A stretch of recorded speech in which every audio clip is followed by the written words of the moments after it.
Dramang ito ay rated SPG, striktong patnubay at gabay ng magulang ang kailangan. Maaaring may masiselang tema, lengguwahe, karahasan, sexual, horror o droga na hindi angkop sa mga... Dahil nagawa ko mission ko, sigurado ako, hindi doon natatapos ito.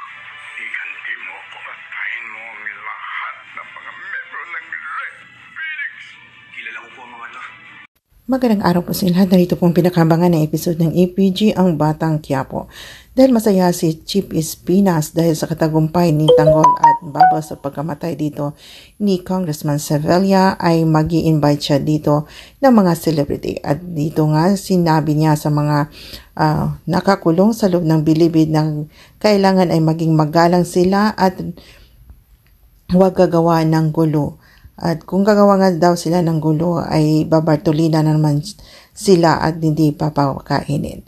At dito din ipinag-utos ni Chief Espinas na ilabas na rin ang mga kaibigan ni Tanggol mula sa pagka-bartolina. At nang magkita nga sila Tanggol ay dito kinamusta ni Inting itong si Tanggol at sinabi naman ni Tanggol na nakapatay siya ng tao.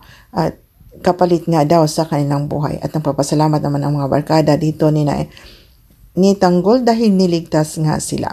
At dito natin sinabi ni Ben na nasa komunidad na daw ang buhay ni Tanggol at hawak na siya ni Chip Espinas. Sa kabilang banda ay nagkaroon ng enkwentro ang Red Phoenix sa kanyang kalaban at dito naman tinawagan itong si Chip Espinas ni Mr. Salazar na ipapagligpit nga itong sina Angkong at Roy at magbabayad daw ng malaking halaga. At dito na nga ang pangalawang mission ni Tanggol at binigay na nga ni Chip Espinas ang sobre. Nang makita nga ni Tanggol ang mukha ni Roy at Angkong ay dito niya sinabi ni Chip Espinas na kahilala daw niya ito dahil ito ang dahilan sa pagkakulong niya. Kaya dito ay madali na lang ni Tanggol na iligpit itong si Roy dahil alam na niya kung nasaan nakatira itong malaking sindikato. Kaya abangan po natin ang pagbabalik ni Tanggol sa Red Phoenix.